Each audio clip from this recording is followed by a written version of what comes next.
In our last video, you may have seen us install this AEM intake in this 2020 Supra, but did it actually add any power? Stay tuned to find out.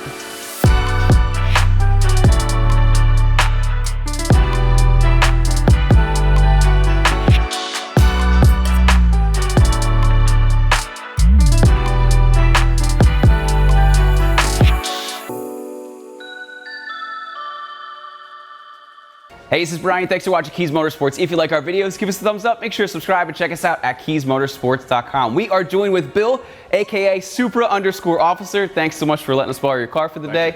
And he has generously allowed us to not only install an AEM intake on his Supra, but he's also going to let us dyno it. So be sure to follow him. Again, it is Supra_officer on Instagram. So if this is your first time joining us for one of our dyno videos, basically what we try to do is we try to do 3 baseline runs, then we'll take an average, then we'll install a product, and then we'll do 3 more runs, we'll average them together, and we will give you the average gains. Because a lot of companies, what they'll do is they'll do 3 runs, they'll give you the lowest, then they'll put a product on, do 3 more runs, and then they'll give you the highest, and you'll see this huge number. But we try to make it a little bit more fair, so we take the average, install a product, average, and then we'll see how the results are. All right, let's jump in the Supra and do 3 baseline runs. Oh no, we can't open the door. Well, good thing we have our AEM Performance dyno socks here, so looks like I'm going in the window. So good thing AEM sent me these Performance dyno socks. This is definitely a first. We've climbed in a window. Look at this. I feel faster with these socks on. Microphone is coming off. So you'll hear me in a second.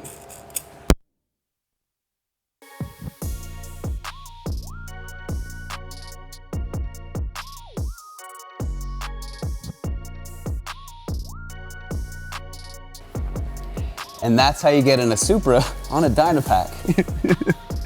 All right, so we are ready to begin run number 1 of our stock testing. The car does have a boot mode stage 2 tune on it.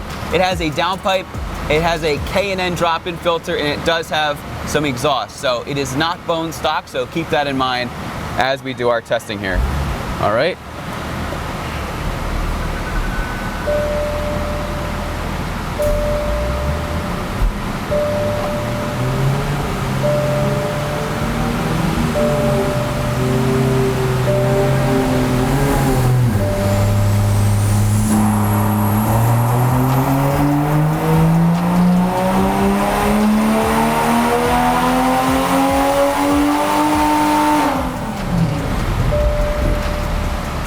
All right, so run 1 started out pretty strong. It's at 421 wheel horsepower and 468 foot-pound of torque. Great numbers for a Supra. All right, run 1 was very good. Very curious to see how runs 2 and 3 do as we start to warm up the car even more and start to heat soak a little bit. So with that, let's get started with run number 2.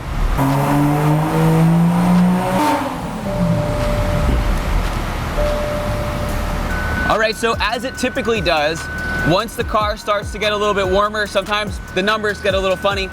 The horsepower, in this case, went to 413 to the wheels, which is still great, but our torque went from 468 foot-pound of torque to 475.96, so we can call it 476.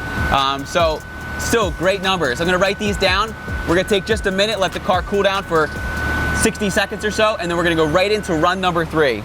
So far, the numbers have been really good on this car. I'm really excited for run number 3.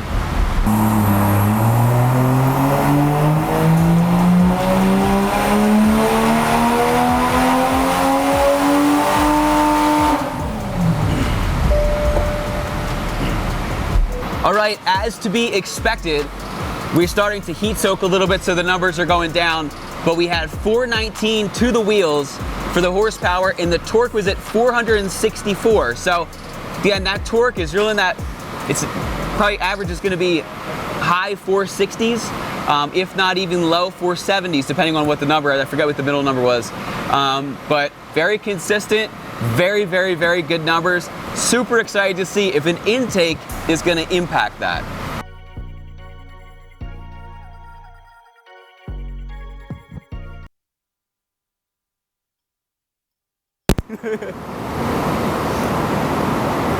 Getting out is way easier than getting in.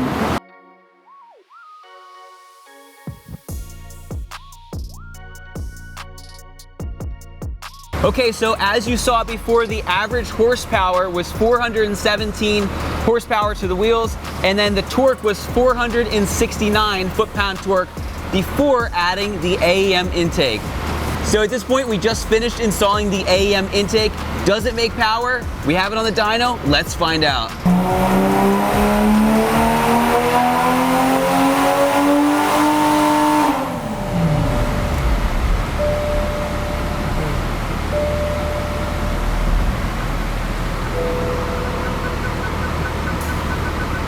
Okay, so run number 1 after the intake, we are at 416 horsepower, which is 1 less than our average, and our torque is at 459.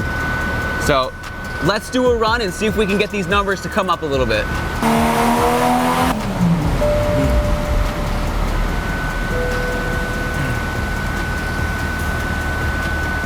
All right, run number 2.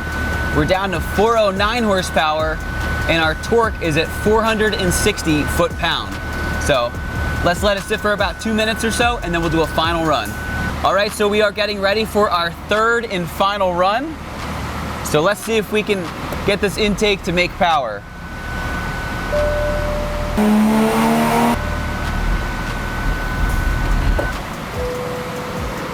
That was better. It brought it up to 418.